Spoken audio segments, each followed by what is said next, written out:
It's 6 p.m., July 13th, 2021. The regular meeting of the Board of Trustees of Colerain Township convenes. Mr. Baker, roll call, please. Mr. Unger? Here. Mr. Rajagopal? Here. Mr. Waller? Here. Okay.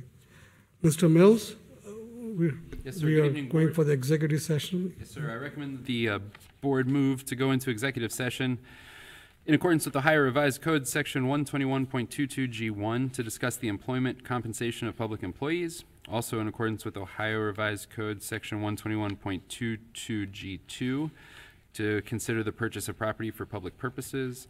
Also in accordance with the Ohio Revised Code, Section 121.22G8, to consider confidential information relating to specific business strategy and discuss negotiations with other political subdivisions respecting requests for economic development assistance. And also in accordance with the Ohio Revised Code, Section 121.22G3, to discuss pending or imminent litigation with the township attorney. We have a motion to. I would motion that we go into executive session for the reasons detailed by Mr. Mills. I second it. Any discussions? None. Okay. If none, Mr. Baker, roll call, please. Mr. Unger? Aye. Mr. Rajagopal? Aye. Mr. Waller? Aye. Okay.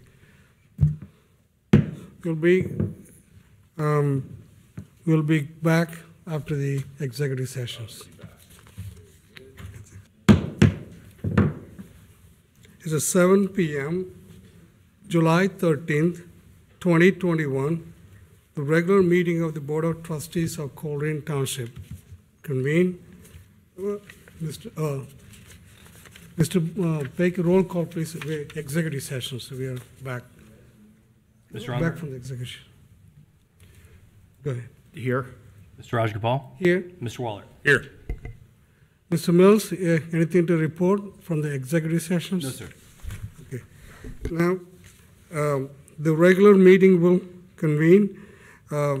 Let's stand up for the Pledge of Allegiance.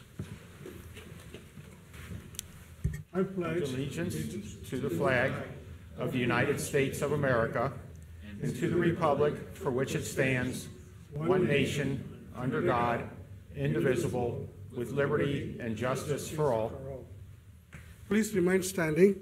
The meditation I will ask Mr. Matt Waller. Thank you. So as many of you know, Colerain lost one of its sons over the 4th of July weekend in just a tragic murder in Georgia, a golf pro. And today to do the prayer, I've asked Ms. Sue Schneider and my mom, Donna Waller, who taught with Sharon Siller, who lost her son, to just reflect and kind of offer a prayer and just kind of let people know what occurred. It just is my mother, Ms. Schneider and Ms. Seiler, were the 3 access teachers, which is gifted and talented in the Northwest District for, I don't know, 15, 20 years together. They met every month and worked on stuff for the students. And then as they all retired, they continued to meet each month, and they were scheduled to meet this week. So without further ado, Ms. Schneider and Ms. Waller.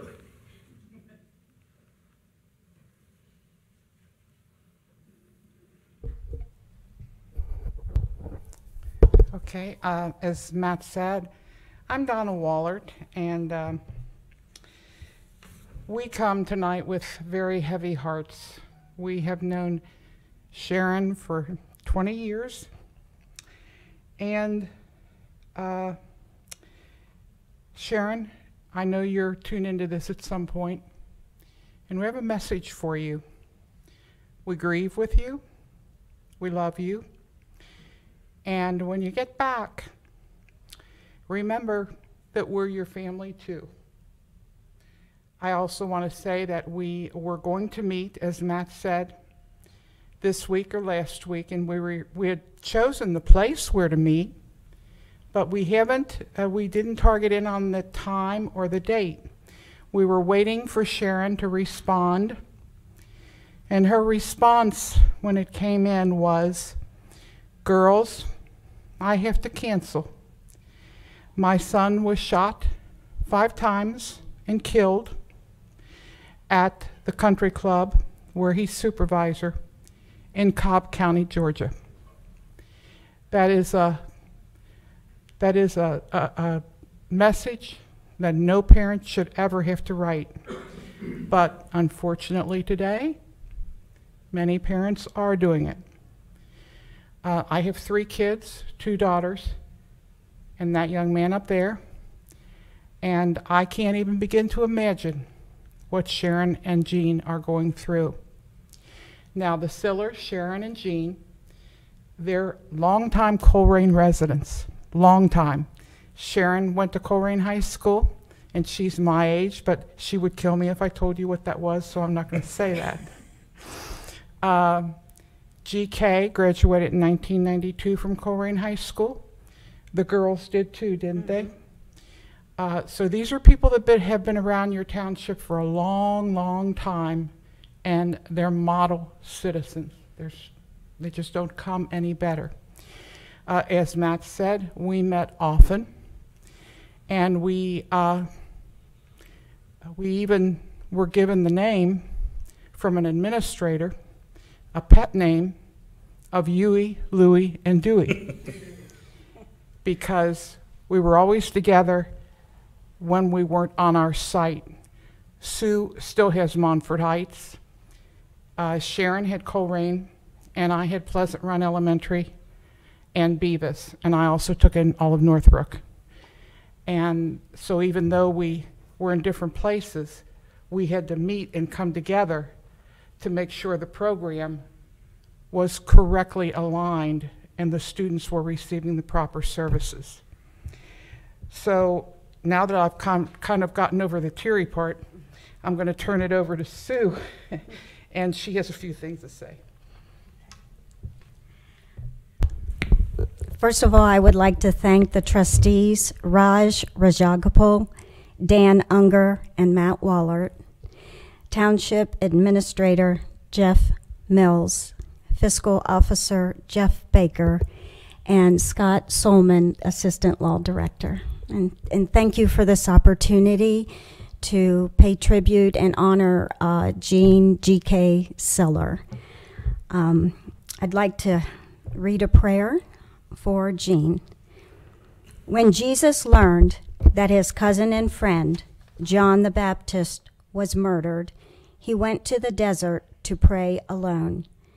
As we stand here broken-hearted and saddened by the senseless murder of Jean Siller, we use Jesus' example and offer the following prayer. Loving God, you are the author and sustainer of our lives. You know the anguish of the sorrowful. You are attentive to the prayers of the brokenhearted. Hear your people who cry out to you in their need. Strengthen their hope in your lasting goodness. We pray today for those who have died because of violence. We offer special prayers for Jean Siller, his family and friends. Lord, please watch over his loving wife, Ashley, sons 7-year-old Bo and 6-year-old Banks, who lost a husband and father to this unimaginable tragedy. We also add Jean's parents, Sharon and Jean, his 2 sisters, Christy and Kimberly, brothers-in-law, Tony and Ryan, nieces and nephews.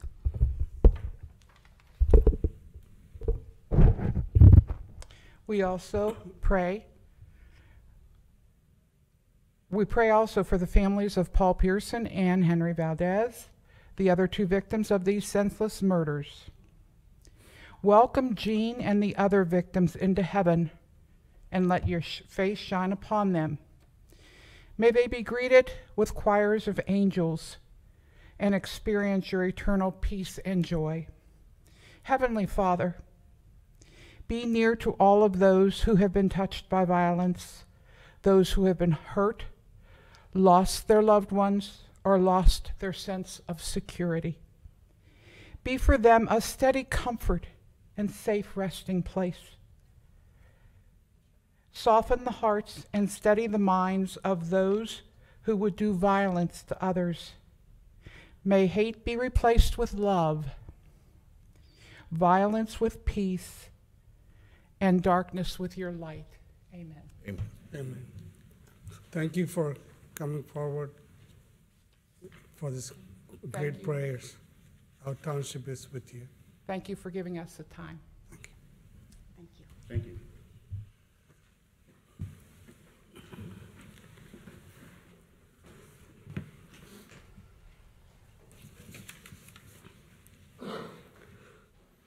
The next on the agenda is Fiscal Office approval of minutes. Thank you, Board. I have two sets of minutes that I would ask for approval for. The first is the special meeting of the Board of Trustees that was held on June 22nd, 2021. I'll motion to approve the minutes for the special meeting of the Board of Trustees as provided. I second it. No. Any discussions? Thank you, Jeff, taking this minutes. Good roll call, please. Mr. Unger, Aye. Mr. Rajagopal, Aye. Mr. Wall. Aye. And then lastly, I have the, asking for approval of the minutes for the regular meeting that was held that same day on June 22nd, 2021. I motion that we approve the minutes of the regular meeting from June 22nd, 2021. I second it. Any discussions? Done. I think I sent you 3 corrections or typos. Yes. Thank you for correcting those. No other comments? Thank you, Jeff. Roll call, please. Mr. Unger, Aye. Mr. Rajagopal, Aye. and Mr. Waller. Aye. Thank you. Thank you. The next on the agenda is public hearings. Yes, Mr. Rajagopal, Board of Trustees, good evening. I'd like to start by inviting Mr. Jeff Weckbach to the podium to give a background on the public hearing, and then the recommendation is to move to open the public hearing and allow anybody that'd like to talk about this issue to speak. Good evening, Board. Here before you today for a public hearing on our potential sidewalk construction program. This is for the sidewalk maintenance that we're funding through CDBG grant dollars. This is the second time we've done this. Last year we did a much larger portion, a much larger project. This year we're starting to focus on using those trickle-in revenues from it to make sure that this can be an ongoing cyclical every year, about $30,000 to $40,000 worth of work. So before you today, we've got a public hearing per the ORC. This is one of 2 public hearings that will occur on the project. The first, which is this one, is about the actual construction. After the construction is done, we will then have a subsequent public hearing related to any and all assessments. In the past, we've passed along the cost to the property owners, which then are paid back at 0 interest over 5 years, and that's how we keep the program funded. So with that introduction, I will request a motion to open the public hearing. I'll motion to open a public hearing on the sidewalk maintenance project on portions of Arborwood, Grovewood, and Springdale. And I will second it. Any discussions? No. Okay. Mr. Baker, roll call, please, to have the public hearing. Mr. Unger, Aye. Mr. Rajagopal, Aye. Mr. Waller. Aye. All right. And Okay. gentlemen, if there's anybody that would like to speak, if they need to be sworn in by our If you could please stand up if you wish to speak at the public hearing. Is Anybody? anyone here to address the public hearing? Please come forward. This is the public hearing on the sidewalk maintenance program. If you'd like to speak on that, just stand up and be sworn in. Oh, you. Okay. Okay. Seeing no one? Talking about Arborwood, Grovewood, and Springdale, right? Okay. All right. If there's no one here to address the public hearing, I will ask for the close the public hearing. I motion that we close the public hearing on the sidewalk maintenance project for portions of Arborwood, Grovewood, and Springdale. I'll second that. Any discussions? Mr. Baker, roll call, please. Mr. Unger, Aye. Mr. Rajagopal, Aye. Mr. Waller. Aye. Thank you, Board. There's an item on the agenda to take action on that topic later on. It's later on it's on the agenda. Yes, sir.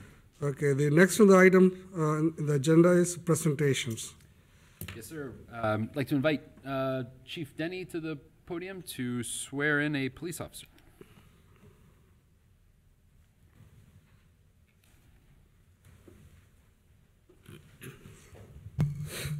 Good evening, Board.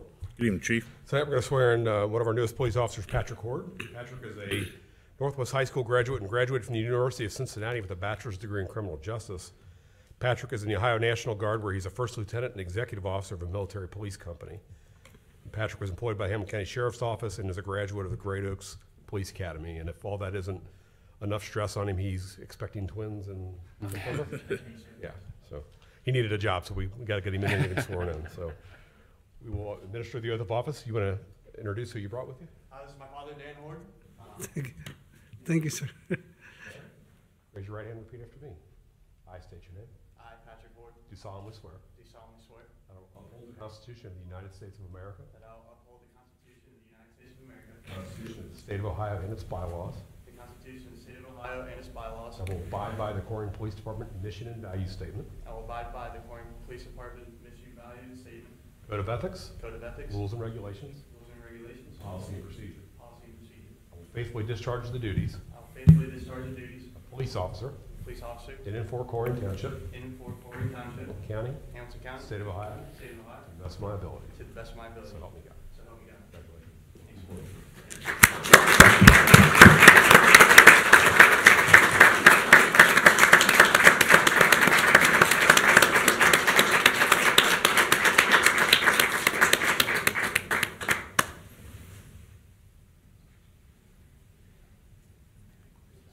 Great. Congratulations, sir. Congratulations. Thank you for your service. And thank you for your service in the Guard as well. Very good. The next presentation will be presented by Chief Walls in the Fire Department.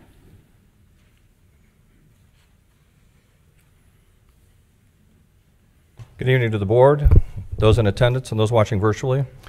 We're here tonight to introduce and swear in our newest Assistant Fire Chief. Chief Greg Brown has 35 total years of service to date here in the township. He was hired at the ripe young age of 20 in 1986 as a part-time firefighter paramedic. In 1988, he was promoted to career firefighter paramedic. In 1999, he was promoted to shift lieutenant. In 1997, Chief Brown was promoted to captain of EMS operations, and in 2003, promoted to division chief of EMS operations, and returned to the operations division in 2014 as a battalion chief. He has a Bachelor of Science degree from the University of Cincinnati College of Engineering and Aerospace Sciences and is also a graduate of the Ohio Fire Executive Program. He was approved at the last meeting of the Board of Trustees on June the 22nd, 2021, and he's accompanied this evening by his wife, Dina.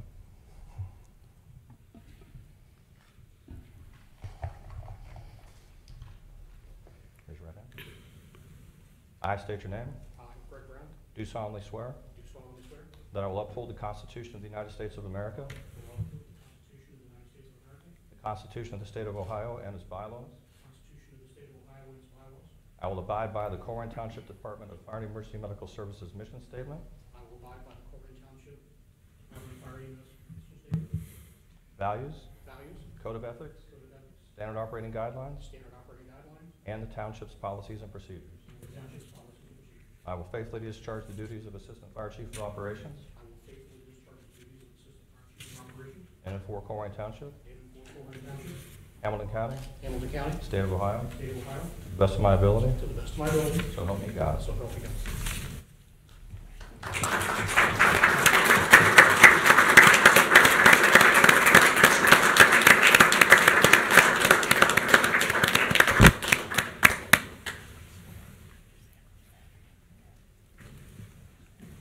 So thank you very much. Congratulations. Thank you. Congratulations.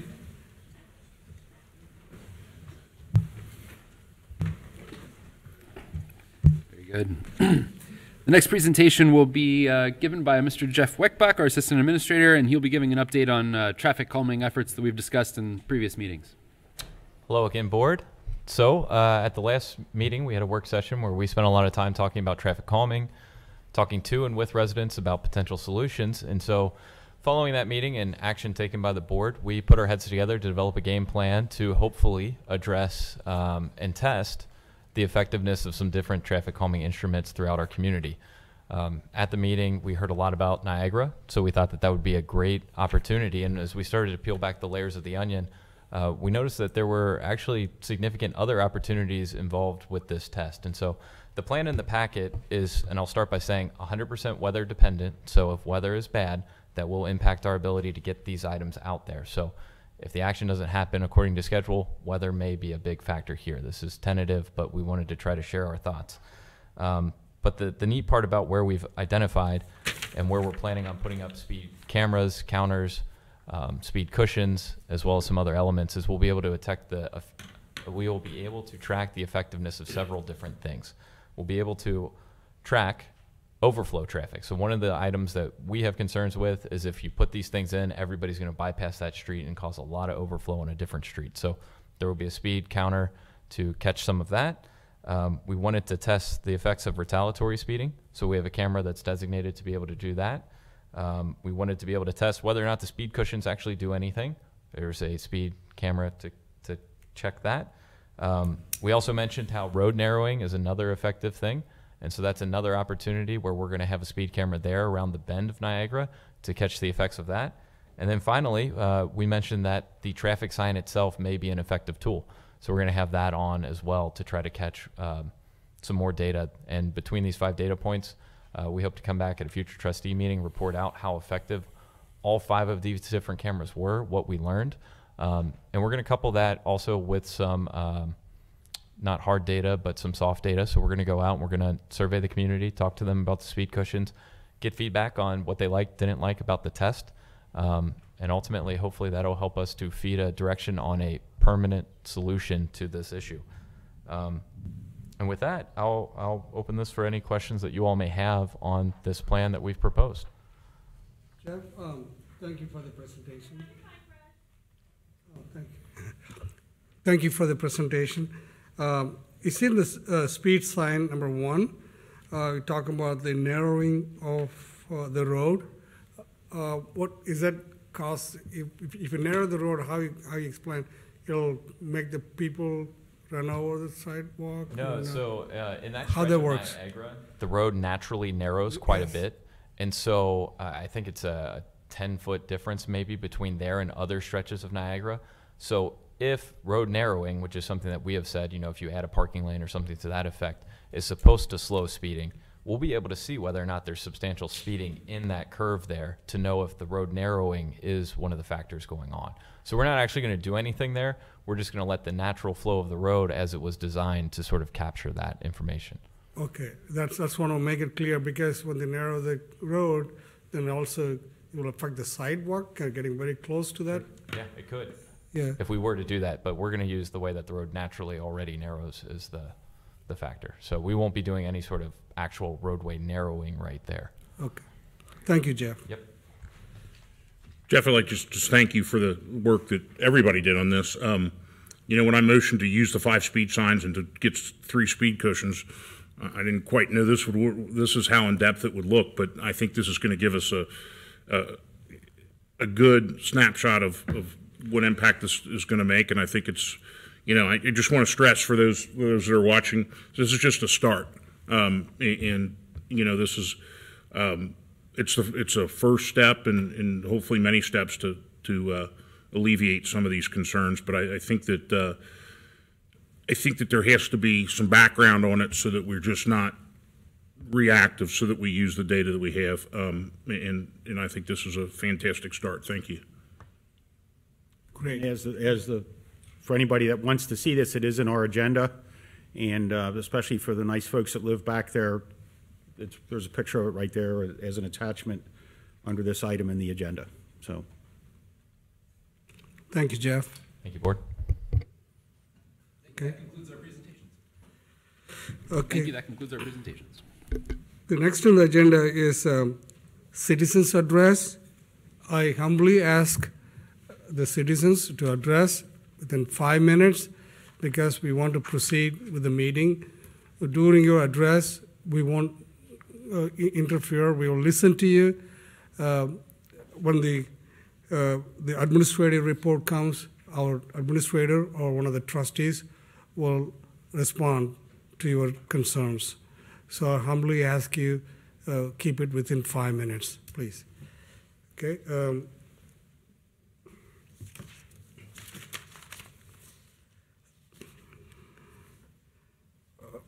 Bernie, Mr. Bernie Federal, please.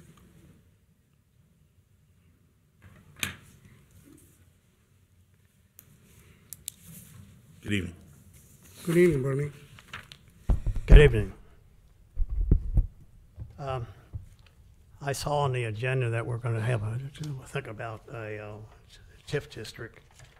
I think before we rush into that, I think we really ought to do some thinking about that a little bit, because the current trips that bigger TIFs that we have done of late, meaning Duke, Energy, and Rumpke, they won't be paid off for 20 or 30 years, so the township gets absolutely nothing. Unlike the Stone Creek, in the past we'd only do 10-year TIFs. And Stone Creek, when we cast it out after 10 years, we had $1,700,000 left over. That's a good TIF. That's the idea of them, to get money that would be for the township, not just. And we in the Stone Creek was that encouraged a developer, I think he was from Tennessee or someplace, to come into our township. When you do the TIFs for Duke, they're already here. When you do one for Rumpke, they're already here. It's just giving them money. And you're shaking your head. Yes, it is. Well, normally they put their own road in, not us, because we have to maintain it forever now. So that's what I would strongly urge about the TIFs. Think about it before you run off and do it. The other thing that I've noticed, the TIFs, we have a school district that rumbles and grumbles, and they want all the money they can get. Dan, you were on the board. When we did a TIF, you wanted every bit of that money. And yet, something that the school board could do is to get, we're in the bottom 25% of the ratings in the state of Ohio in the Northwest School District. Been nice to bring that up to maybe the upper 50%.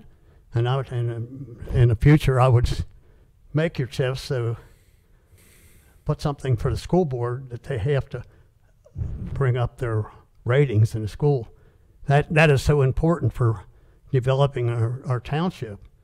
That's why a lot of things don't get developed here, as our school district's awful low, rated low. Unlike Green Township, they're rated good. They don't have any problem getting people over there. So it's a twofold thing. It's just giving money away, but what's the benefit to the township and the citizens that pay all the taxes? So I think you're going off half-cocked, and you got to get some real input on it, in my own opinion. We got $1.7 million out of Stone Creek when we cast it out, and that sign over 275 is still sitting there 5 years later. It's not even completed. It's an embarrassment. Embarrassment. I see you trying to do a lot of good things for the township. That's an embarrassment. You all need to understand that. We got $1.7 million. We could have fixed it. It wasn't, money went in the general fund. He was sent an email to you guys. You had to lay some money aside for things in the future. But to my knowledge, it was just went in the general fund. I don't know if you laid it aside or not. So those are just a couple things that I think you all need to think about if you're going to be good trustees. Think about the township as a whole, not just certain people. Raj has been a big help on getting some stuff cleaned out down in East Miami. By the way, that van's gone. You know, there's a couch been in people's front yard for going on 3 months, and a couple of Rumpke containers right up next to the road. I thought all the trash containers had to be put away after trash day. That used to be in our code, our zoning code. I don't know if it's still that way or not. But it's the couch there. We don't live in a ghetto in a valley. You guys don't care. If you did, get rid of the couch. I don't know if they're not paying Rumpke. I think Rumpke, but you call them, I think they'll pick it up, I think. You guys know what your deal is you made with them. So anyway, glad to see you doing some things. Sidewalks, I question a little bit. We got almost 300,000 sitting there from the sidewalk fund that we ought to use on Joseph Courts and keep the kids out of the street. Thank you. Thank you, Bernie. Thanks. Next on the list is Mr. Rich Mcveigh, please.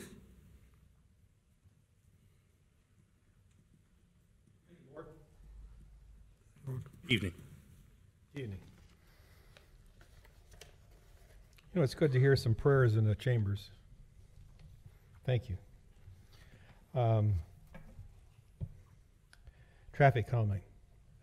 I was pleased to see the presentation. The real question I have is how long is it going to take? And we've been 5 years and we're starting. And the real question I have about what Jeff has shared is it's not clear to me what decisions you guys are going to make. Nor is it not clear to me about what criteria you're going to use to make those decisions. You know, are you thinking about, you know, you're going to narrow some roads, or are you not? Are you thinking about you're going to have speed cushions or speed bumps along of all of Niagara, or not? Are you not going to have speed bumps and just have traffic signs? So, you know, being someone who's run a lot of experiments, one of the key things is you need to be clear about what decisions do we have in front of us and what data are we going to get that's going to help us make those decisions. And based on what I heard, it's not that clear, okay, around what decision you're going to make. And that being the case, you know, we could be in 2022, 2023, before something gets done, okay? And there are solutions out there, guys. This is not rocket science. There's lots of data around how to slow traffic down, whether it be speed cushions or speed tables or the combination of all those things. They're out there. They're not too expensive. And the residents have said we've got a problem. Now, if maybe you don't think they have a problem. Is that your position? We don't have a problem on Niagara with people speeding up and down there? If that's your position, then we don't need to do anything. That's why we're running the test. But they're telling you that we have a problem. So it's really not clear. What are your options? What are your options in front of you? You need to have those kind of things clearer when you start to design an experiment. You know, Niagara is about 6,600 feet long, approximately, plus or minus a couple hundred feet. You could fix that thing with, you know, a little over a dozen speed tables if you wanted to do it. Asphalt. Dan knows it's not too expensive to put asphalt down.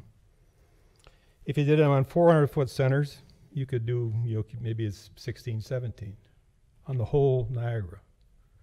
It's not a lot of money. It's not a lot of time. Now, I understand you want to test speed cushions to see what kind of impact they might have on heavy equipment. I mean, because that was one of the things we talked about. But, you know, that wasn't even addressed in your criteria. Are we running big trucks across these things or not? What are we doing? It's important to be clear about decisions we're going to make and the data we're going to get. Let me move on from that. I'll leave that point. Sidewalks are important, as you know, and our residents have told us that for some time. They've established some priorities for sidewalks to be put in place. The highest priority was on Pippin, and Raj has done some work to get some money from the state, and that one is, I think, underway. I don't know when it's going to be installed. The second priority was Joseph Road, and there's Springdale and Pool. Springdale Road. There's a bunch of priorities that have been laid out here in their priority group 1. It's on the website. But to my knowledge, you guys don't have any plans. You know, so why don't we have some plans that tell us when it's going to be installed? I mean, can you look the school board in the face and the residents in the face and say, yeah, we're going to get Joseph done, and it's going to be done in 2021 or 2022. When's it going to be done? because it's the second priority. And you have the money to do it. Bernie talked about it. The same thing applies on Springdale Road. We got a new development going over here on Springdale. People are going to be walking in the road over to Colerain. And to my knowledge, I don't think you guys have got a plan. You got priorities. So I'm calling you out. I think we need to have a plan. That's what you're here for, a plan that says we're going to get these sidewalk problems fixed as we promised, and here's the date. Thank you. Thank you, Mr. McVeigh. Thank you. The next on the list, Keith, please.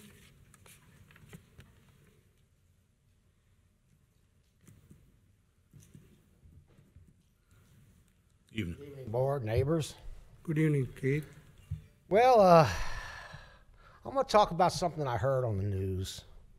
It really don't apply to this township, but it does apply to the state of Ohio and all the voters. When they was trying to make Trump look bad, they said that Trump made a deal. He was going to provide a college education from the party, and I'm pretty sure when he said party, he meant Republican GOP, for his cooperation. We'll just call it cooperation so it don't sound like I'm accusing. So, with that said, is that what's going on? The GOP's paying for college educations for votes? I mean, I just got to ask that question because they tried to burn Trump with that, like Trump was making that deal. No, the GOP party's making that deal. Trump just knew that. So, I mean, how many people in this room or in this building has got their job and their college education from the GOP Republican Party? I mean, we already know the jobs are handed out in this building. Why, I don't know. I mean, come on, we had Kevin. Kevin moved 600 miles to work in Colerain Township. Don't you find that questionable? And Jenna left here. She moved, 250, 300 miles away from her home to work in Colerain Township? I mean, I just find why. We can't find our neighbors to work in this building? That we got to hire people to live 600 miles away? I realize these two are gone now, but I don't know where the rest of these people live at work in these buildings. And I believe that we should need to know that. I mean, I believe we should look out for our neighbors more than we should look out for GOP members' kids because they got a college education, knew what classes to take to get the job. So, but Trump said, I believe that Trump said that they took that away, that you don't need that college education to get these jobs anymore. So I hope you use that and we fill this room with people that live within, 50, 75 miles of here, maybe less. But we shouldn't be hiring people at least 600 miles from here. How in the hell do you, I'm sorry about that. How do you find out about a job 600 miles away from your home? That's what I'd like to know too. So, And then one other thing, when Trump was running against Hillary, they tried to make him look bad. They told everybody he wrote off a 1-year loss for 7 years of no taxes. So, I mean, I realize that don't apply to this room, but it may apply to Rumpke. Because Rumpke handed out them cans in lots of threes. Did he hand them cans out so it'd be a 1-year loss so he could write off 7 years of tax-free? And my other question, because I really don't know, is can you add them 7 years up? Can you take 7, 14, 21, 28? Can you keep adding them up by keep creating losses? I mean, because somebody could end up, a business could end up with 90 years of tax-free. And that's not benefiting me or the public or the township or the county or anybody else. I mean, the rich ain't paying their taxes. I'm already, Rumpke, I've seen the figures that look good. 2.1 Rumpke averaged. But I've seen them recycling trucks that got gray dirt on the tires. You don't get gray dirt on the tires going to St. Bernard. So the recycling trucks are going to the dump and dumping the recycling in the dump. Does anybody else notice the gray tires? That dirt on the gray tire, that gray dirt on the tires is from going in the dump, not from going to St. Bernard to the recycle plant. So I just want to get this out in the open. I want everybody to think about it and ponder on it. And we'll talk about it in 2 weeks. I thank you. Good night. Thank you, sir.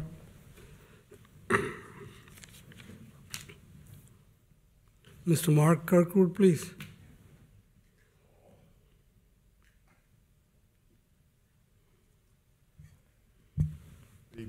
Evening.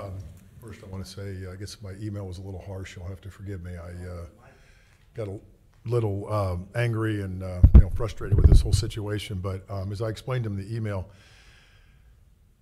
they basically just, essentially opened a restaurant. It's a food trailer, but they've got electric run to it. It's parked there. I don't understand the difference exactly between somebody setting up a building or putting this thing there and running a restaurant out of it. They don't comply with the zoning laws. They don't really comply with building codes. And they have no bathrooms. They have no parking, which is the biggest problem that I'm getting Mark, to. for the benefit of people watching, could you tell where this is at? I'm sorry. And your business? Kirkwood, and I have the Kirkwood Sweeper Shop. I own a little small business, and we have a shop down here on Colerain Avenue. It's right near Galbraith and Colerain, and then on the corner of Sheldon, which is just south of there, there's a China Chef restaurant, and there's just an empty lot there. There was an old house there for years, and they tore the house down, and so they just parked this food trailer there recently. And it's just become a parking problem. There's no parking in the grass.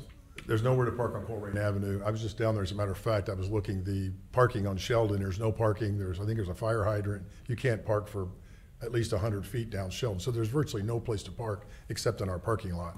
And that's what they're doing, and the worst thing is, our lot's here, this trailer's parked, 3 feet from our lot, and our driveway comes in right here. And so they're just literally pulling in and blocking the driveway. So you can't even get in and out of our parking lot. And it's just a nuisance. It's interfering with business. Customers can't get in. We've got a daycare center that's supposed to be opening soon. I've had a couple people trying to put that in there. But I just, with children being there, a lot of parents pulling in and out and dropping off, there's going to be a lot of traffic, people in and out of that driveway. You got the safety of the kids to worry about. And it's just a nuisance. My manager comes in and there's food on the back steps he's got to pick up. And the tenant sent me a text. I think I sent you guys a copy of that, where they're just hanging around the parking lot. It's just, I'm worried it's going to get into be more of a problem too, where it's just going to become, I remember when I was a kid, everybody was hanging around Frisch's, in the drive-throughs.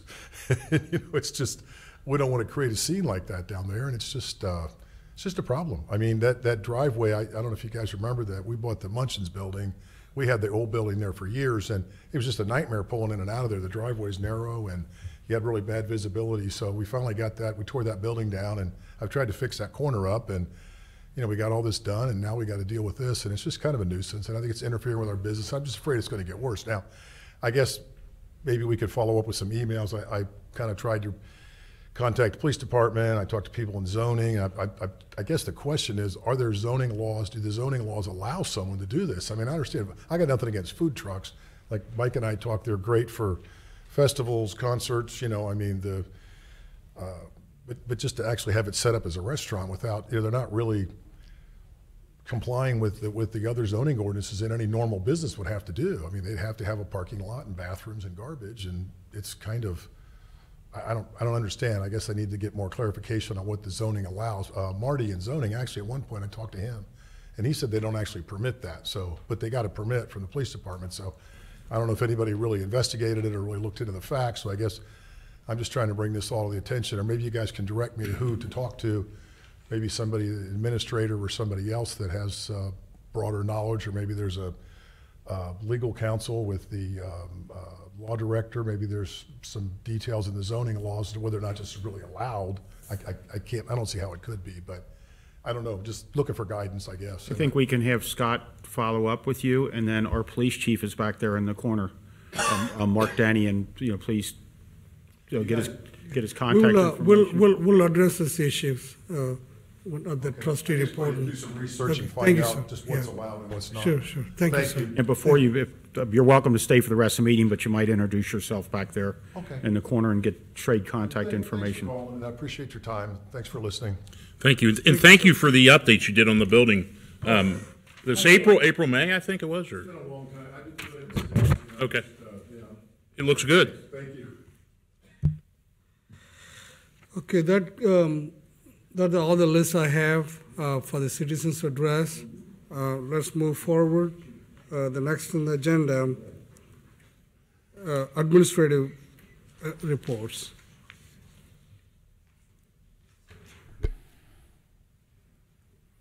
Give me just 1 second to pull it up.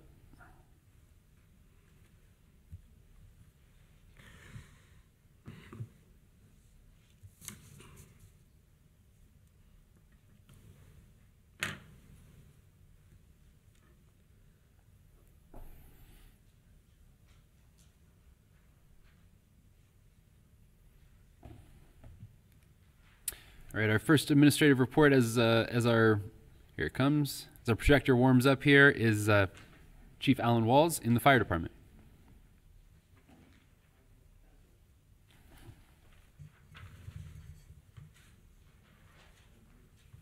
Good evening once again to everyone. For the month of June, the department made 837 EMS incidents, 180 fire incidents. We made 40 responses into the Springfield Township EMS contract area. We had a building fire in the 8300 block of Jackie's Drive with a $40,000 loss, a building fire in the 9700 block of Prechtel Road with a $10,000 loss, another in the 2400 block of Green Springs Drive with a $17,000 loss, and finally another in the 2500 block of Galbraith Road with an $18,000 loss. Our property value lost was $88,001, but the property value saved was $925,659. Our average response time for the arrival of the first unit was 5 minutes and 29 seconds, and our first unit on the scene, less than 6 minutes, was 65%. Thank you. Thank you, Chief. Thank you. That's great work. Check the mic when you approach it, Mark. I'm sorry. Is it on? Yes, it's on. Good. Good evening again for the police department in June. Okay. That's not plugged in down below.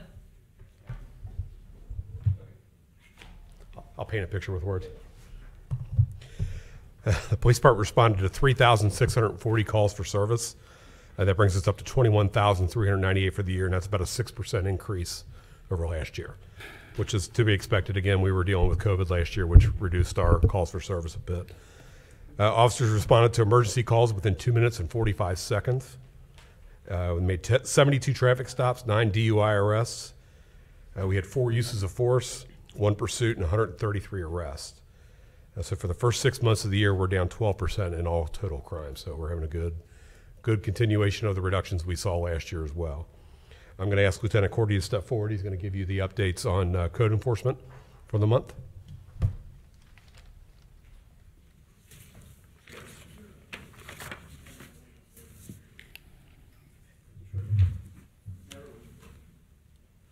Oh, thank you.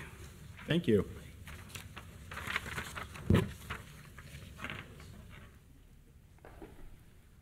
Good evening, Board. Good evening, sir. Last time I was in front of you was after our first full month for May. As I committed to you, I'm going to stand before you again and give you a monthly update. So for June, you see I've on the form in front of you, I actually combined the 2 units into 1 page. So we have environmental crime and the code enforcement. I'll go through these numbers real fast for you. June, littering, Officer Boyd was able to interact. He had 1 there, abandoned vehicle sticker 31, abandoned vehicles towed 14, abandoned vehicles without any sort of citable issue was 3. Illegal disposal of construction debris is 3. Open burn interactions 1. Residential zoning issues 7. Parking complaints 19. Solicitors 7. Extra patrols 13s. Impound lot assistance 2. Interacting with citizens via phone call was 22. Via an email 11. And in-person contact was 16. He issued 6 citations, 42 warnings, 8 traffic stops, 14 officer assists, and 1 other, which the other is the actual recycle day that he made sure he was at as well. The code enforcement officers being Chris Cavallero, John Schuessler, and Sergeant Penley. As you see in May, we only had a couple categories here. Going through and looking at Officer Boyd's, we liked how he split it up, and we asked the code enforcement to do the same. So for the month of June, we have 166 new entries added into our system, 303 total inspections, 267 total violations, which can be broke up to 42 trash, 71 tall grass, 1 vacant house, 16 zoning violations, 117 property maintenance violations, 20 other violations. Total violations closed were 82. Only 1 was referred to housing court, and 17 properties were abated for tall grass. And this is the aggressive enforcement that I think we had all hoped for, and I'm glad that 2 months into it, it's working out great. They hit the ground running, and they're Plenty not more going to to stop. plenty more to tell you about. That's right. Thank you. Thank you. Thank you, Lieutenant. It was an outstanding report. Thank you. Very good. And I'd like to invite Assistant Administrator Weckbach to give the administrative report for public services. Good evening, Board. Ms. O'Connell is excused tonight, so just wanted to provide a quick update on some things happening in the Public Services Department. We had the 4th of July fireworks, which was fantastic, and we appreciate everyone that showed up, and also everybody that volunteered or helped work that day. I think the success of the event is contingent on our staff and all the things that they put in place to make this happen. So I was excited to see how well that went. One other note that I really wanted to call out for the Public Services Department is we are still hiring or trying to hire litter laborers. I know that's a big push from the Board of Trustees. So anybody that's in the audience today or that's watching this online or on replay, if you know of someone that would be interested in working with the township as a part-time litter laborer, we still have openings and we're ready to hire those. So send them our way and we'll gladly accept them. I don't have the numbers in front of me, but park visitorship, I believe, is down slightly from last year. Last year was COVID, so that is to be expected a little bit, but it's still really close, which is great. And with that, if there are any questions from the board, I'll be happy to try to answer them. I do have one question, and it's come up and I've answered individually, but just for the record, if you can, for the folks watching. So the question about the opening of the park is it's not open yet because we're waiting for the sod to catch root.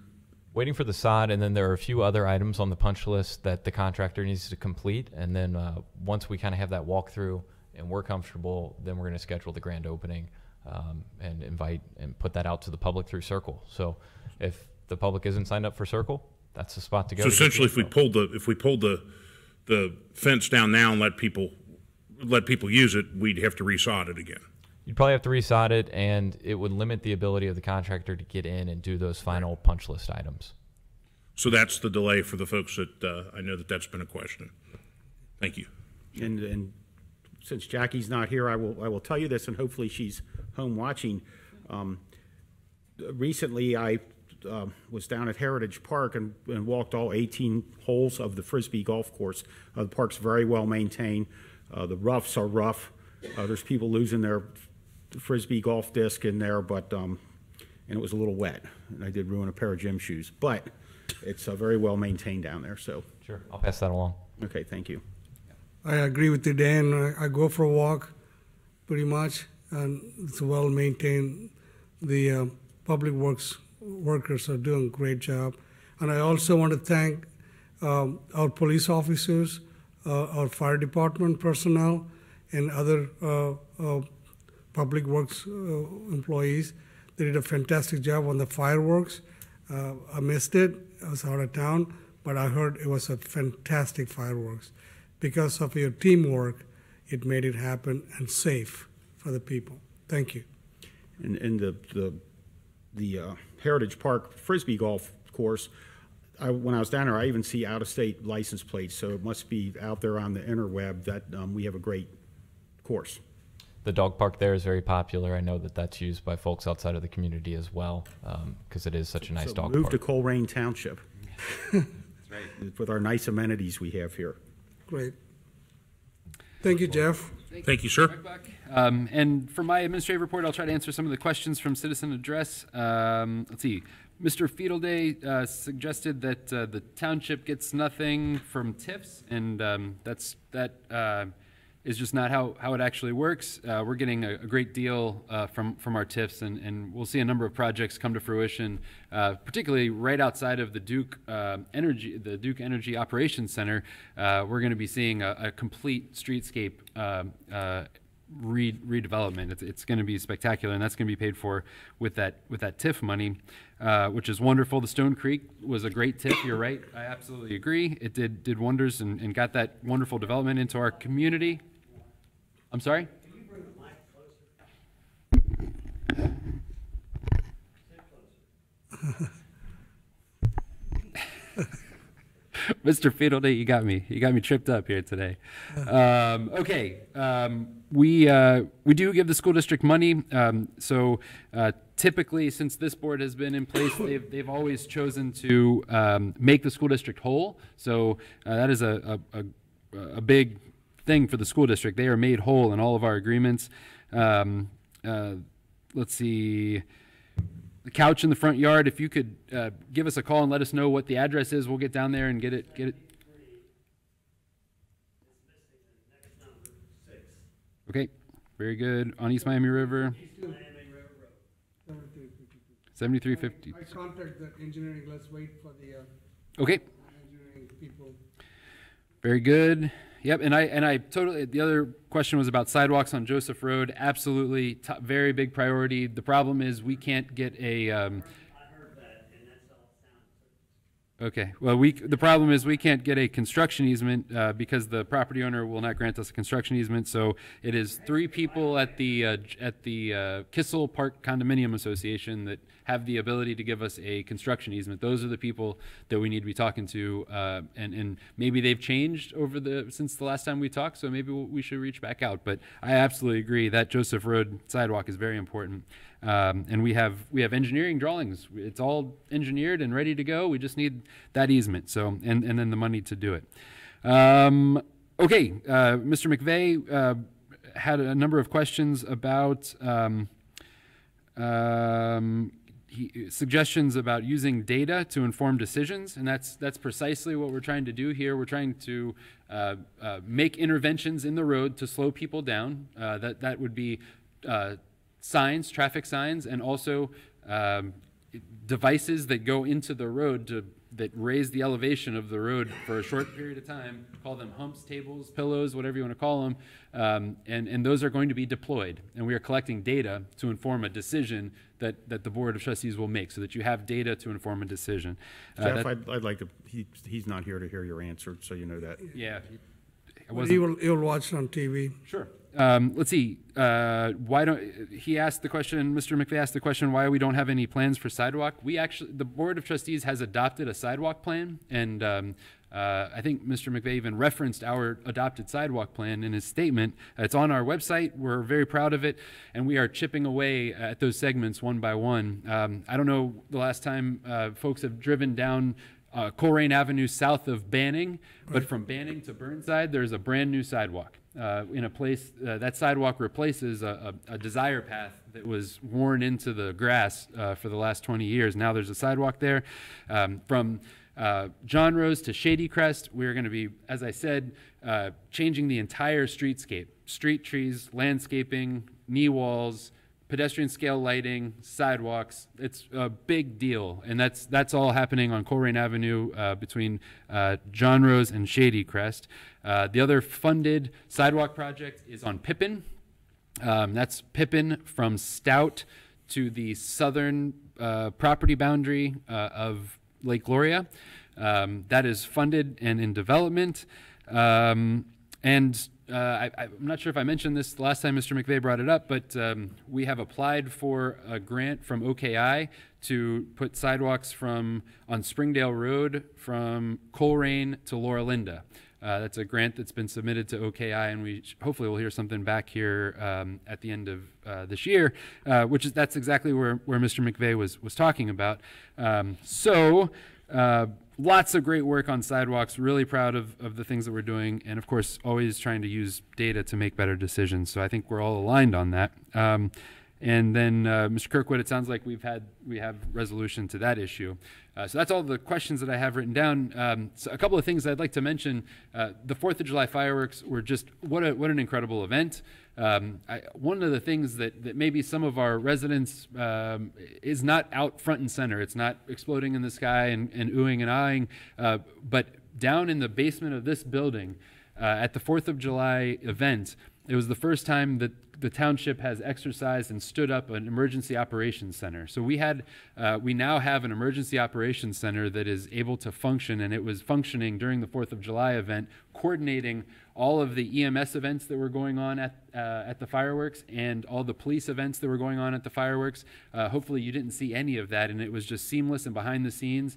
But incredible work keeping our community safe at big events like that.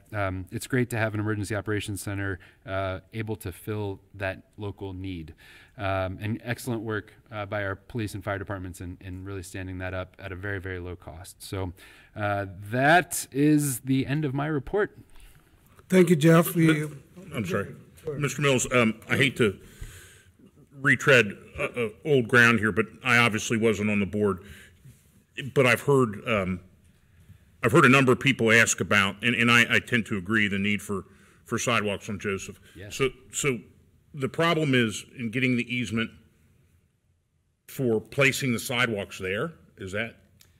Okay, so if you imagine the south side of Joseph Road as you approach Cheviot.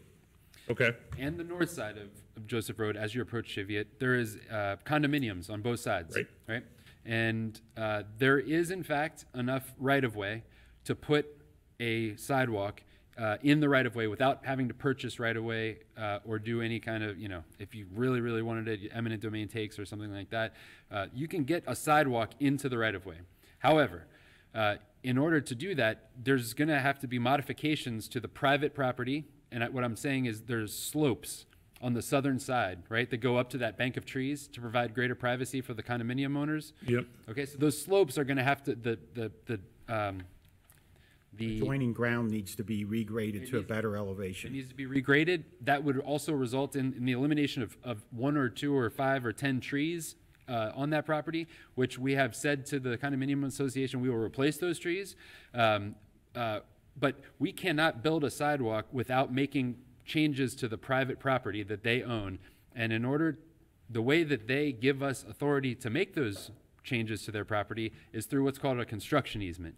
And they have their board of 3 trustees who represents all of the condominium association have voted to not give us a construction easement. And this is going back, 3 years, maybe 2018, something like that. I remember reading in the minutes when back then, and I think Mr. Ensko, my predecessor, may have actually run the meeting there at Kissel, or was there at the time. Okay, but he was not a member of the board of trustees of the condominium association.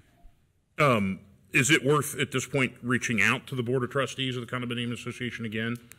I'm happy to do that. Is it the same one? I'm not sure. I haven't been keeping up with it. It's still there. Dee is? Yeah, she was. Yeah. One of the members was very strongly opposed to this, and apparently she is still there. Right. And her opposition was, I'm sorry to belabor this, but I don't know the backstory. There were a number of issues. One of the things was they didn't want students, they said that students should be walking in the grass and not on the road already. And the only reason why students are walking in the road is because they don't want to get their gym shoes dirty. That was a quote that I heard over and over and over again. They don't want to get their gym shoes dirty. Okay.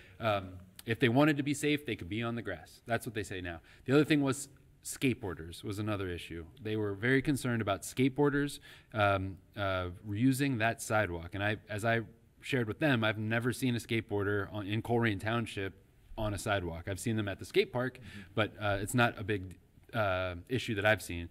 And the other thing was, if you have a sidewalk, then you're going to have people using that sidewalk, and that will bring more people, that'll affect their privacy. And so people will be able to turn their head and look at the condominium building, and that affects their privacy. So the 3 biggest arguments that I heard from the condominium association were those 3. Okay, and is it Kissel condominiums on both sides? Yes, sir. Okay. All right. Jeff, thank you. Okay. Thanks for putting a priority. Like I said several meetings before, our 2020 strategic goals planning is sidewalk, because we conducted many town hall meetings. Our residents want the priority, the sidewalk, and that's what's happening now. And township is initiating a lot of, if you see the list of the sidewalks we're building, this one of the thing. 2020, we all know, very bad year because of coronavirus. We cannot done much, but now are implementing. And we are doing a great job on building a sidewalk. Hopefully, Joseph will also come in the picture. Yeah, okay? I mean, it's obviously a priority because we've invested in the engineered drawings, right? I mean, we're ready. All we need, the next phase is to assemble the construction dollars and then bid it out. I mean, that's which we had those together at one point, and then we spent them somewhere else because that project got turned down. right. I mean, if the goal is to build sidewalks, right, and if you run into an obstacle here, it's untenable, right? We can't, and if you just stop there and marinate on it, then you're not going to build sidewalks anywhere else. And so what we said was, if your goal is to build sidewalks, let's go to the next biggest priority and start building sidewalks there. And we'll come back. Time will change the composition of that board, the thinking of the board. Time will change that, and hopefully we'll be able to come back and find a board that's more willing to work with us. But in the meantime, we're not going to stop. We're going to press on in these other areas and redeploy those resources. Was the school board involved with this discussion at all? I would think that this. Yes, it was. This goes way back to when I was on the school board. We actually had a planning meeting and had not Greg, but the fellow from Hamilton County that handled sidewalks was at the meeting, and because Colerain High School is obviously going to benefit from this and That's keep right. the kids off. So to answer your question, yes. And that brings up a very good point. It is worth noting and remembering that that's a county road. Okay, so we're being asked to make a township investment on a road that we do not own, and we see the value in that, and we've made that investment. Same with Pippin, same with Springdale, same with Colerain. These are all roads that we do not own, but the people that own them don't see the value in sidewalks, and we do, and so we're putting our dollars into their asset because it's meaningful for the community. Okay. All right, well, we'll talk about that maybe, and I think it's probably, I've heard enough from various stakeholders, and it makes logical sense that that's something we need to try to, it's not going to be easy, but we need to try to push over the finish line, because I think that linking those two areas with the high school right there is a no-brainer. But you and I can talk about that. Thanks. Yes, sure. Thank you, gentlemen. Let's move to the agenda, Trustees Report. You want to go first? Sure, I'll go first. With regards to the fireworks and Jeff's comment about our operations center, I was pretty stunned and amazed at what I saw, having been invited to that meeting, of the planning that went into making sure we had a safe fireworks. And I don't, except for one lady that had a sugar problem in the audience, I didn't really see any other problems there. And so a lot of work went into that, and congratulations to everyone that was involved. I want to give a little shout out to an organization called the Denny Bueller Foundation. If you go over Sharon Road, over into Springfield Township, there's a little ballpark called Spoils Park. And this organization helps out members of the community that have catastrophic medical issues. I was over there for their fundraiser event Saturday because I know the person that had the catastrophic medical issue, and what a good group the Denny Bueller group is.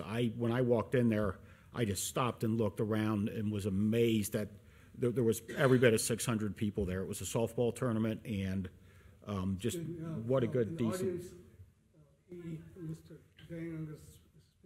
What a good, decent group of people over at the Denny Bueller Foundation.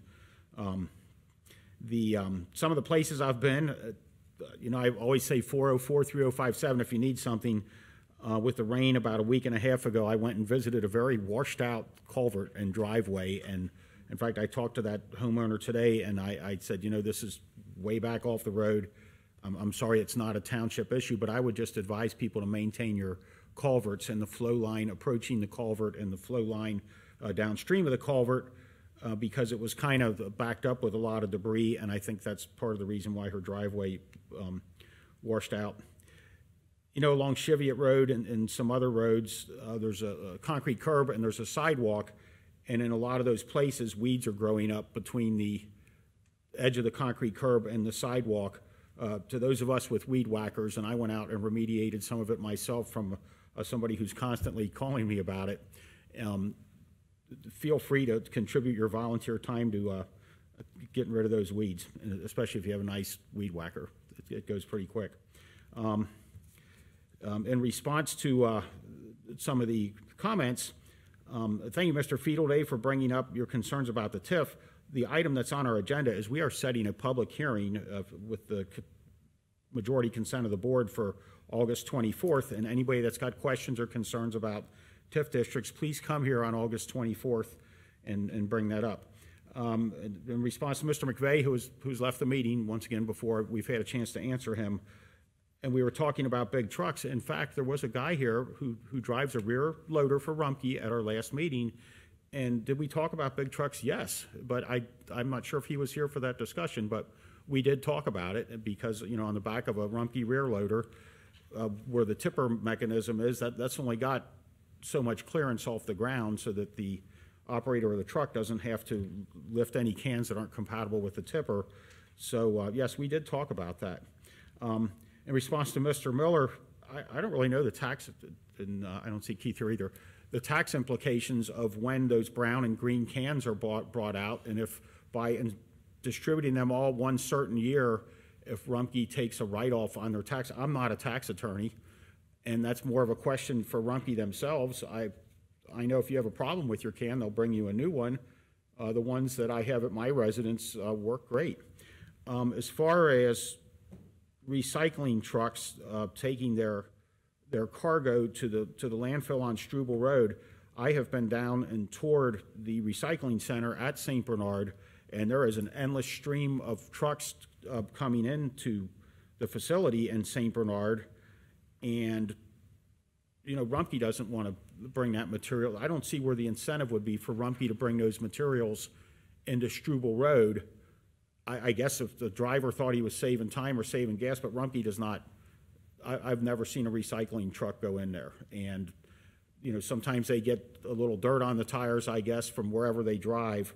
But, and anybody who ever wants a tour of the Rumpke operations, whether St. Bernard or Struble Road, please call them, and they will set it up. And I talked to Mr. Jeff Rumpke about a month ago, and they're just about ready to restart their tours of the landfill. And they'll put you on a bus and drive you around the landfill.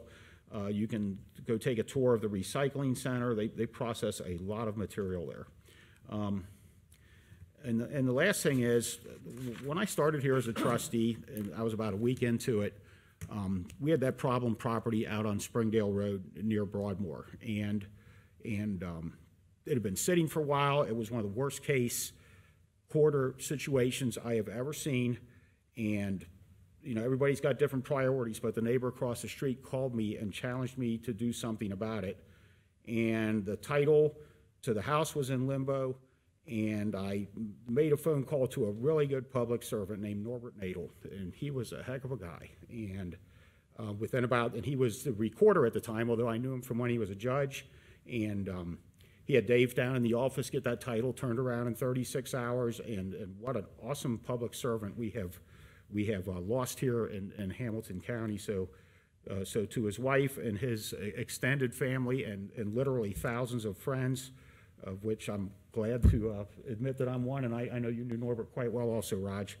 May he rest in peace, and he did so much good for so many people in this community, and that would be my trustee comments. Thank you. Thank you, Dan. Sure. I'll echo Mr. Unger's comments about Judge Nadel, who I considered a friend and a confidant and always kind of there. He certainly will be missed.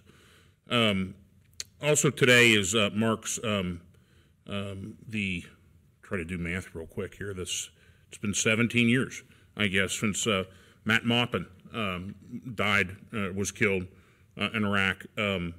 He died on this day in he was born July 13th, 1983. He died in April 2004. 20 years old when he died, and it's just a constant reminder of the role that veterans play so that we can be here and do what we do, which kind of transitions into the next point with Mr. Green. We've met several times with the Administration of Police. November 13th is the date, tentative date for the Veterans Day Parade through Colerain. Right now, it's just kind of a soft announcement. We look to make a hard announcement after Labor Day, and just as an effort to honor our veterans. If you look at the statistics, Colerain Township has a higher percentage of veterans than really almost any township in Hamilton County, and it's I think a mark of pride that folks are willing to sacrifice the ultimate sacrifice to protect our rights. So for Mr. Maupin, for the Veterans Day, I think that's that hopefully will be a start of something that we'll do annually to honor veterans and to continue to educate our youth in the role that veterans play. The 4th of July effort was fantastic. I'm going to put public services, police, fire, EMS, volunteers, administration, all in the bucket of people that need to be thanked. When I took a look at the checklist, which you think of a checklist as being one page, the thing was a packet, and it's so specific. I often make the point to my students in U.S. government class that politics is like a play. I've never really associated that you mark out and you know what you're going to do and you know each move, and I've never really associated that with governing until I saw that checklist. And it's like every potential item has been thought of, and that's why it runs so smoothly. And I think that comes from a benefit of a number of years and folks just talking it through in the leadership that we have here at the township. And I just can't say enough for the items that I witnessed. We're still dealing with litter issues, and I think there's a tendency to say, hey, make it all go away. There's a responsibility here. If you're littering in your own community, you're acting against your own self-interest. I mean, we need to be accountable for our own actions too, and we're trying the best we can with the litter police and making it a police matter and part of our strategic plan. And I think all three of us here have been. With the tongs, I ordered tongs from Amazon. Which also are helpful to pick up my dog's toys around the house because he's got about 50 toys, and that helps with that as well. So we're still dealing with that. That's still an issue. We're still focused on it. The speeding issues. This is just a start to a solution. And when I made the motion last meeting to use the five speed signs, buy 3 temporary things, I had no idea that was what I was going to get back. And I'm very, very happy with it, and I think it shows I do think it shows a very systematic way of dealing with it.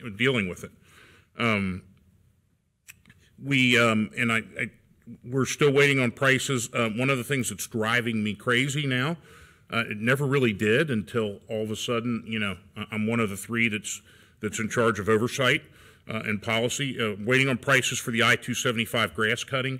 I think that's out of control. It really is a window to our township, and I'd like to. Even though it's a state responsibility, it's clear that it's difficult for them to follow through on that, and I want it to look better. And I think you're seeing that push around. You've seen it in Springfield. You've seen it in Greene. Every weekend when I go up to Columbus, you see that some of the exits of Columbus are fantastic. So we're waiting on that to come back. The sidewalks, interesting. It's one of those things, sidewalks too, where I wasn't all that excited about construction of sidewalks until I got on this board, and I realized sidewalks build community. It's a way to kind of connect us together, and I think that's important. I remember, to just draw an analogy that's kind of way out there, that when the United States first went into Afghanistan in 2001, they had less than 50 miles of railroads. And part of the challenge, and this is a presentation I did at the University of Nebraska when I was in my PhD program, part of the challenge of only having 50 miles of railroads is how do you build a country when you're not connected? And it's interesting that we're having really the same discussions here on a local stage, and that's why I was a little bit pushing on the Joseph, because I think that's important too. And I've become, thanks to really to Raj and the community, I've become a big supporter of these sidewalk projects, and look forward to continue with them. That said, I think that is all I have. Thank you. Mr. Gopal, may I ask a question? So, Mr. Waller, you had mentioned something about litter, and I want to make sure that we're clear. Right now, we do have Officer Boyd, and he's out there investigating these kinds of environmental crimes. But we have 2 unfilled part-time litter pickup laborers. So we have 0 people right now hired to pick up litter, and that's an issue. We did, if you'll recall, back months ago, we did look into contractors to pick up. I understand that it's such a big issue to the community and to the board. Would you like me to, in the interim, get contract laborers to come out and take? They gave us a quote from Colerain, top to bottom. It was $1,200 a pass. So if you want me to do that 1 time a month, 2 times a month, whatever, you just let me know. That's where we're at. Good. Yeah, is there a method to the timing of when that would be? I mean, is it worse off on is it best to do it on a Monday? I don't know. I always like to cut my grass right before the weekend because it looks nice on the weekend. I would think if we could do it, on a Thursday or Friday, if we have that level of control, that would be nice because that's when there's lots of people that are out in our community driving to, restaurants and shopping and things like that. Yeah, I think that I would be supportive of that. I mean, it's just become, this has become kind of. I don't know how you solve the issue, but it's become an issue that really is about kind of the face of what Colerain is. We don't want the face to be some of the stuff that we see. And I know that once we get zoning in place, we're going to be working on the deposit bins, which are an issue too, a significant issue. And I know that Officer Boyd has been very active in some of the really problem areas with those. Okay. And there's been a number of citizens that you don't hear about, you don't hear from them, they don't say anything. But there's a group that I get a text from almost every day that they're like, okay, this is here. Who's going to pick it up? They're the kind of the quiet heroes in this fight, and I appreciate their efforts too. But thank you, Mr. Mills. Sure. Thank you, Matt. That's a great report. Like Dan said, Matt said, the loss of Judge Norbert Nadel impacted our community. He was a great judge, one of the best judge we ever had. And he cared about the people. And personally, he made my life successful. Without him, I'm not where I am now. And he took me under his wings. And when I was working for the county, he supported me. Not only me, many, many young people. And they all became very successful. It's a great judge. A big loss for our community, Hamilton County. So let's all pray for his family and peace for Judge Nadel. He's a good man. Second thing in my report, I want to add, and Trustee Wallet mentioned about 275, all the bushes there, along there. Actually, I have a meeting with ODOT. Tommy Arnold was sitting at the meeting. That's one other part of the thing I'd like to discuss about taking care of the weeds pretty bad along the 275. Matt is right. And our gateway, our township, people don't know ODOT maintenance. They say, oh man, look at the Colerain area. Looks pretty bad. And other area looks good. I'm planning to go to a meeting. And I want to also have some good news. There was a speculation. The company Clippard were planned expanding, move to Fairfield. I met with the owner and give the assurance anything that we can help save the job. We have 157 Colerain residents employed there and many other residents in the southern part of Colerain. And it's very important to have that company there and part of the economic growth. And earlier, Jeff mentioned about the TIF district. I think that's a great thing that go down the southern part of Colerain Avenue, southern Colerain, Groesbeck, that area, build a great economic development there. I strongly believe, at one time I was not a big fan of TIF district, but the more research I do, more study I do, I evaluate my thoughts. I think it draws the companies to come and invest, and thereby it creates a job and also the economic growth. And we're going to talk about the TIF district later on in this agenda. So this is my report. Then I had a great conversation with the Clipboard company, and the owner promised me they will keep the business there, and some of the things Township wants to help them. I'll mention to our administrator. We're going to work with them, and we'll move forward on that plan. That's my report, and let's move on to the next on the agenda. New business. Yes, sir.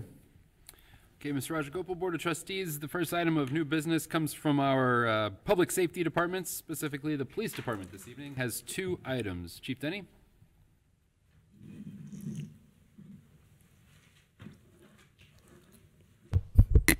Board. First item is recommended adoption of a motion to issue a noise permit for Quaker Steak and Lube. It's a blanket permit from July 15th through October 1st of this year. I would motion that we approve the permit for Quaker Steak and Lube as Chief Denny has described. I'll second that. In discussions? None from me. Nope. Mr. Baker, roll call, please. Mr. Unger? Aye. Mr. Rajagopal? Aye. Mr. Waller? Aye. The second item is recommendation to adopt a resolution declaring nuisance and ordering abatement. Jeff, do I need to read these addresses? Yes, sir. Okay. For the following addresses: 2706 Breezy Way, 2459 Birthbrook, 9705 Dunraven, 9711 Dunraven, 10320 Fay, 6609 Flagstone, 3261 Galbraith, 2710 Havernole, 2522 Impala, 8371 Jackie's, 9620 Laurelinda, 10235 Menominee, 3448 Merrifield, 3683 Ripple Grove, 9689 Sacramento, 10201 September, 6007 Sheets, 10729 Shipley, 2562 Springdale, 9161 Trelawney, 10720 Valiant, and 3060 Windsong. I motion that we approve the resolution declaring nuisance and ordering abatement on the properties Chief Denny just read. Second. Any discussions? Yes, Mr. Mills, I spoke to you last week about the one at 2459 Birthbrook. There are 2 of them right next door to each other. Is the other one the one that had all the water heaters and stuff in the driveway? And then the one next door that had the car up on blocks with the washer and dryer. I don't know if Jeff Weckbach is here or not. Is that? Well, I'm not sure. Okay, yeah, we talked about that when I called you Thursday. Okay, I just wanted to mention that the rest of the list looks good. Great. No Chief, other comments. that's outstanding. I think we are very going aggressive campaign on this, the nuisance, all these things going on, and people getting the message now, and our officers are doing a great job. Yeah, they're working hard. They're doing a great job for us. Thank you, sir. Thank you. Okay, good. Mr. Unger? Aye. Mr. Rajagopal? Aye. Mr. Waller? Aye. Thank you, Board. Thank you, Chief. Thank you. Thank you, Chief. The next 2 items are from the Development Department. I'll go ahead and take those. The first is a resolution authorizing the transfer of real property located in Colerain Township and owned by the board by Colerain Township. These 2 properties are identified as parcel number 0510-0051-0220 and parcel number 0510-0020-0098 to Colerain Township, Hamilton County, CIC Incorporated. There is a resolution in the packet. The recommendation is to approve that resolution. And by way of background, at 5:30 this evening, the Community Improvement Corporation met and authorized the executive director to receive these two properties should you decide to transfer them. So that is all, that path is cleared. And so if you vote to authorize this resolution this evening, we'll be able to transfer those properties. And before we do anything, I'm going to ask you to read that second parcel number again. I believe you misstated it. Uh-oh. 0510-0062-0098 is what is in the agenda. That's right. That's correct. I would motion for the resolution authorizing the transfer of real property located in Colerain Township and owned by Colerain Township as described. I'll second that. Any discussions? None from me. Okay, I think it's time get rid of this all this vacant property. At least somebody will buy it, develop it, make it better place. I think we talked about this in CIC meeting. I think it's a great plan. Great. Very good. Thank you. Agreed. Okay, Mr. Baker, roll call, please. Mr. Unger? Aye. Mr. Rajagopal? Aye. Mr. Waller? Aye. Thank you, Board. Next item in development is a motion setting a public hearing for August 24th, 2021 on the creation of TIF districts, tax increment finance districts here in the township. The recommendation is to adopt this motion, and this is the first sort of procedural step in the consideration of establishing TIF districts. So setting a public hearing for the 24th, and then folks will be able to share their opinions and ask questions if they want at that meeting. I'll motion to set a public hearing for August 24th, 2021 on the creation of TIF districts. I will second that motion. Any discussions? None from me. Okay. Same thing I mentioned earlier. I think this needed to have the development on the southern part of Colerain. Okay. Mr. Baker, roll call, please. Mr. Unger? Aye. Mr. Rajagopal? Aye. Mr. Waller? Aye. The next on the agenda is administration. Yep, the first item of new business in administration is a resolution establishing sidewalk construction, repair, replacement, and maintenance for certain properties in Colerain Township. Mr. Wickbach.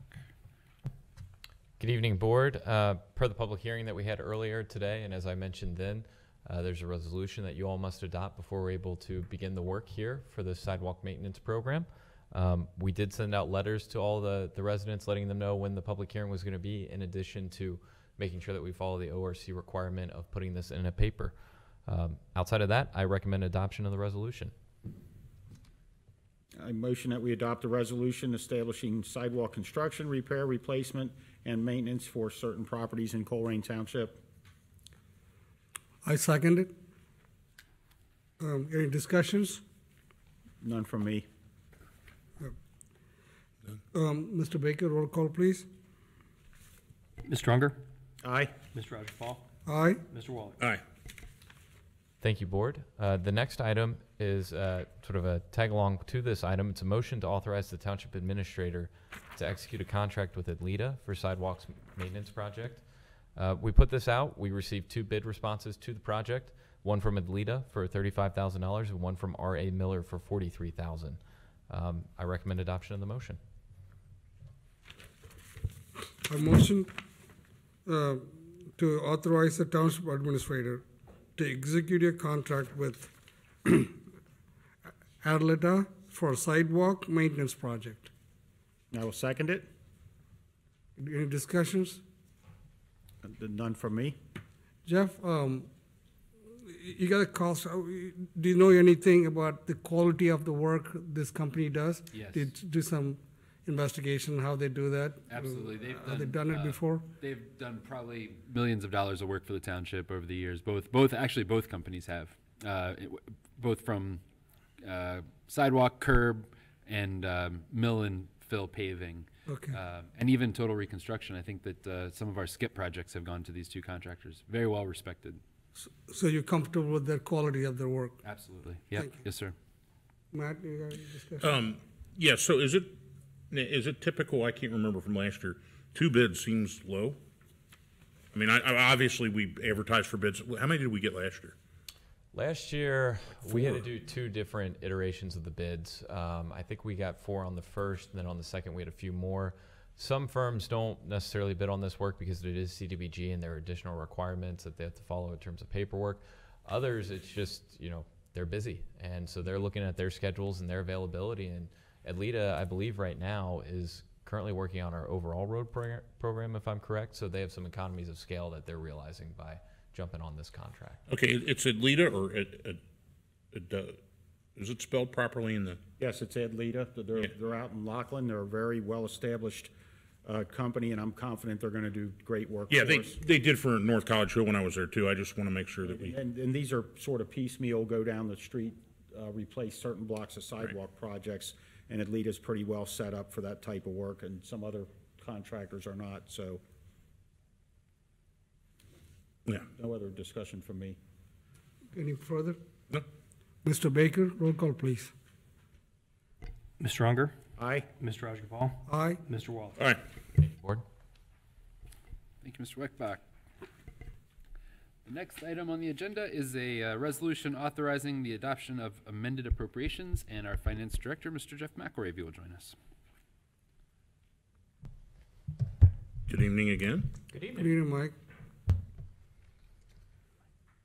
So the next item before you builds on the prior item. This increases appropriations in two funds in the attached resolution. The first is the creation of a new internal service fund, which is at the bottom of the chart on page 31 of your packet. So what this does is take $756,936 of expenses that would have come out of the general fund and appropriates them out of the self-insurance fund, which will seed the fund and set the stage for us to go to a self-funded model, as we've discussed at prior meetings. The second increase in appropriations is toward the bottom of the chart on page 30. It's Fund 2908, the Community Development Block Grant Program. And the increase in appropriations here is for $68,774 for a total of $283,774. And this is for the aforementioned sidewalk fund, or sidewalk work, and also some Wi-Fi work, installation of Wi-Fi systems in our parks. We have motion, resolution authorizing the adoption of amended appropriations. Second that. Any discussions? Not from me. Mike, I got a couple of questions. I added up the total appropriations of $41,182,481. Okay, this appropriation. What's our total revenue approximately? The township revenue. I don't have the number at my fingertips, but our total resources are in excess of appropriations by a good deal. Okay, we are financially sound shape. Yes. Okay, that's good. I got a second question. In 2011, you got a motor vehicle license tax, $41,162. Then you got a permissive 2231 category, permissive motor vehicle license tax. What's are they from that $5 thing increase we put? Yes, that's part of it. So there are several sections of the Ohio Revised Code that give the state and also townships the authority to levy this motor vehicle license tax. And depending on the source of the funds based on the code, that determines which of these funds those monies flow to. Okay, thank. Then, final up, you got the two different funding there. You got a fire district, $13,712,606. Then you got the what is this? The ambulance emergency medical services, close to about $2 million. Yes. All right. So they always be separated. They're not under the safety fire departments. You always separate them. They are separate funds, and that's mainly because the sources that fund the funds are different. The property tax is the primary source to fund the fire fund, which is Fund 2111. 2281 is funded primarily through charges for services that are reimbursements that we receive for EMS runs. Good. Thank you very much. My pleasure. Any further questions? No, not for me. Thank you, sir. Okay, Mr. Baker, roll call, please. Mr. Unger? Aye. Mr. Rajagopal? Aye. Mr. Waller? Aye. Thank you, Board. Thank you, Mr. McElravy. And for the last item in new business for admin, Mr. Weckbach will introduce a resolution adopting organizational chart modification. If I may, the item before that, the self-insurance policy. Yep, So self-insurance policy. we're just rotating Jeff's up. Kind there of a for you. big deal. Yes. So this is a motion adopting a self-insurance fund policy. So after the meeting that we had and the work session that we had where we spent a lot of time talking about what self-insurance meant, the decision made by the board for us to move to self-insurance, we thought it'd be prudent to adopt some guidelines and parameters to make sure that we and future boards all have the same mindset going into this so that we can do the right things in terms of building up a fund balance reserve and in terms of making sure that we're setting our rates appropriately year in and year out so that everybody's on the same page. We met with collective bargaining representation, so they have bought into this as well. Sounds like we're all on the same page internally, and we would request adoption of the motion. A motion to adopt a resolution adopting the self-insurance fund policy. I second. Oh, go ahead. I will second it. Any discussions? Thank you for continuing to work on that to make sure it works out fine. I think it's going to be a long-term money saver for us. Board, could I ask a quick question? Could I get some clarification as to if this is a motion or a resolution? Because I've heard both mentioned, and it's in the agenda as a resolution. However, there is no attached resolution. Right. I believe it's a motion. It's a motion, yeah. Yes. Sorry about that. So I'm sorry, what did I say resolution? Yes. Okay, let me withdraw.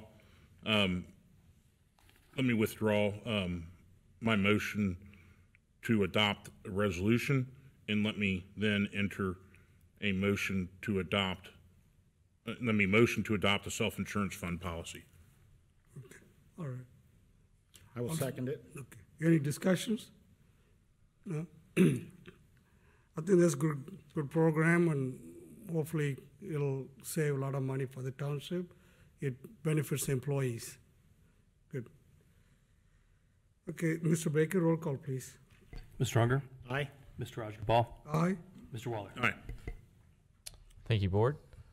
The final item in new business under administration is a resolution adopting an organizational chart modification. So, as you all are likely aware, our current contract with Northwest Local School District calls for up to 3 safety services officers through our police department. These are part-time positions typically filled by former police officers.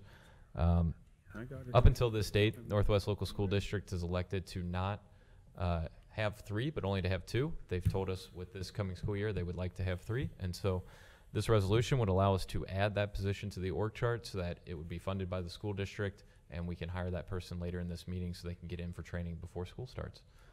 If there are any questions, we're happy to answer them, but I recommend adoption of the resolution. I motion that we adopt a resolution adopting organizational chart modification. I'll second that. Any discussions? Yeah, so last year when we went from, I know that we had done 3 and then we went back to 2. Do we refresh my memory here, do we modify the organizational chart and remove that position then?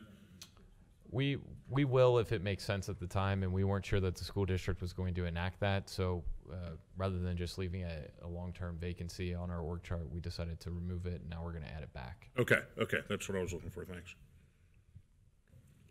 Good. We have any further discussion? No discussion from me. Yeah. Look like you're hiring a very experienced officer for that school. We need some good experienced officer to work with these children. Good, great job. Mr. Baker, roll call, please. Mr. Unger? Aye. Mr. Rajagopal? Aye. Mr. Waller? Aye. Thank you, Board. Raj, I have an item I'd like to bring up for new business. back at the beginning of 2020, which was 100 years ago, it seems that way, the board adopted some rules for the functioning of our trustee meetings, and I would like to revisit item 6 in those rules. And I'm going to ask our law director, Scott, if you would describe the concern that I have. Yeah, so recently the Sixth Circuit came out with a case with respect to participation rules, and so I would recommend in the rules of procedure that were adopted, I think at the April 28th, 2020, via motion trustee meeting, taking out and be section 2 D 9D. The use of profane, disrespectful, or threatening language or gestures will not be tolerated. That section of those rules. I would motion that we take out that section of those rules. I'll second. In discussions? And that's page 6, right? Item D. Exactly. Okay. Any discussions? People will be allowed to say what they want to say, All right. whether they're cussing or whatever. But not be disorderly. Not Be or disorderly. Disorderly, that's the main thing, disturbing the meeting, Disruptive. disrupting the meeting. Okay, they can I talk. hope people don't come in here and start flying off with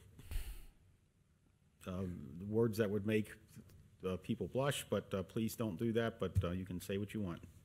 Because the trustee meetings is a business meeting. It's really purely, this is Attorney General's opinion. It's a Sixth Circuit U.S. Court Yes. recent case. It was issued in early July. So we want to conduct that trustee meeting, orderly, right? Yes, that's it. Okay, any further discussions? Nope. Oh, roll call, please, Mr. Baker. Mr. Unger? Aye. Mr. Rajagopal? Aye. Mr. Waller? Aye. The next on the agenda is old business. No old business this evening, Mr. Rajagopal. Huh? None today. None today, okay. All right. Next is agenda is consent items. Yes, sir. There are 5 items on the consent agenda. They're all new hires. I'll roll through these. The recommendation is to approve all consent items. The first one is a new hire in the Public Services Department in the Roads Division for a full-time maintenance laborer. The position of full-time maintenance laborer was posted, applications were received, interviews conducted, conditional offer of employment was issued to Mr. Richard Mock. The wage for this job is $21 per hour for 40 hours per week. Mr. Mock has a CDLA as per the AFSCME collective bargaining agreement. Contingent upon board approval, he would be eligible to begin work on July 19th, 2021. And his new hire form is in the packet. The next new hire is in our police department. It's a school safety officer, one of those positions that we just spoke about. We are recommending Mr. John Pearson, a retired DEA agent, who will assume the role at White Oak Middle School. It's fully funded by our contract with Northwest Local School District. His rate of pay will be $33 per hour. The next new hire on the consent agenda is another school safety officer in the police department, Mr. Andrew Nagura. He's a retired police SWAT member and would assume the role at Colerain Middle School.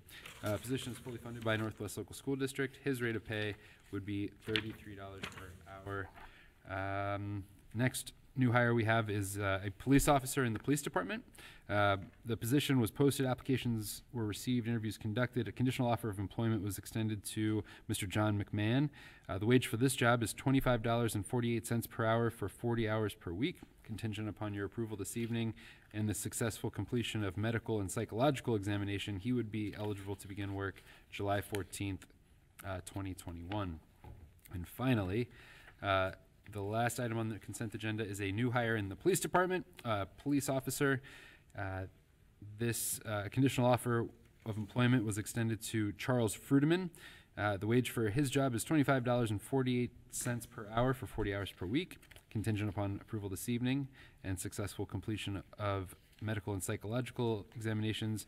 he would be eligible to begin work also on July 14th, 2021.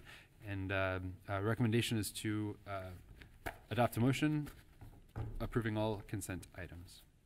I motion that we would approve the consent items as described. I second it. Any discussions? Yeah. Mr. Bills, what actually is, so for a police officer, what is an interview? What's a garden variety interview like?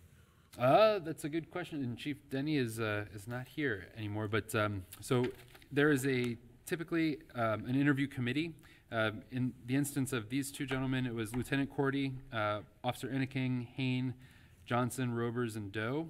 So they would sit through the interview committee, and in this case, we received 103 applications, and we interviewed 50 police officers, and these two were part of the group that we're hiring right now.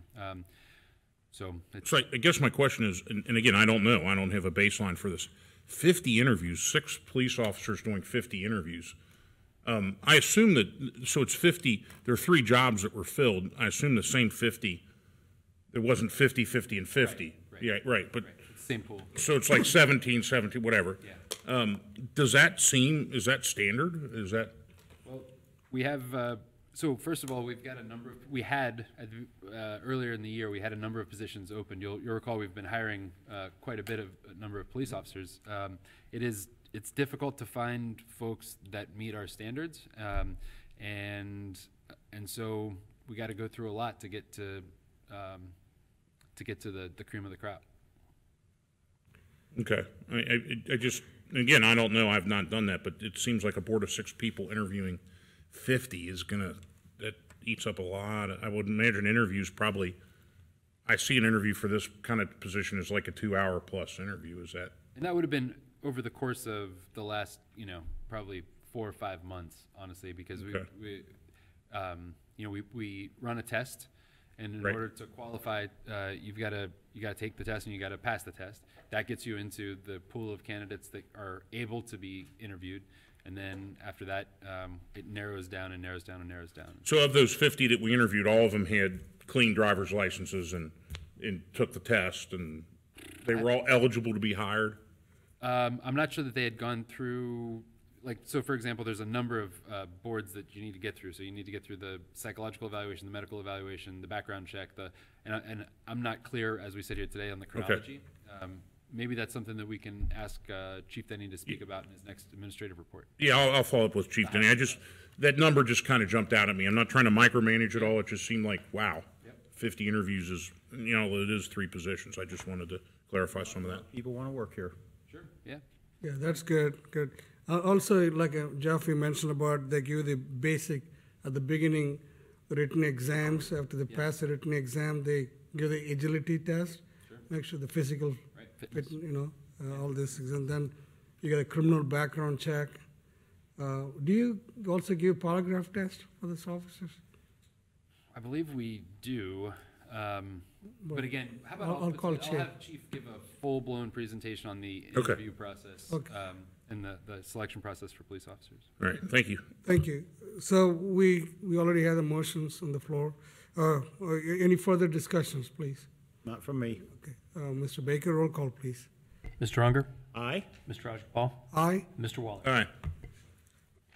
The next on the agenda is a fiscal office report. Thank you, Board. I'll be brief. I also wanted to comment on the loss of Judge Norbert Nadel. Working in the courthouse for the number of years that I have, I got an opportunity to get to know him. And then, at events, it was uncanny how he would always remember me. And I can still remember I still received a text on my birthday from Judge Nadel saying happy birthday. So how he even knew when my birthday was amazing to me. But he will be sorely missed. He was one of a kind, really an icon of the courthouse, and it's just a shame. But what a great career that he had, and what a great public servant. So he will be dearly missed. And then I will just give a brief update on public records requests. We fulfilled 160 so far this year. There are 10 outstanding that we're working on getting completed. And I know that I sometimes compare ourselves a lot to Green Township, and that's duly noted, but I do compare us to other townships because I just want residents to realize what the number of public records requests we deal with are. And so I won't mention Green Township, but I will mention Delhi Township.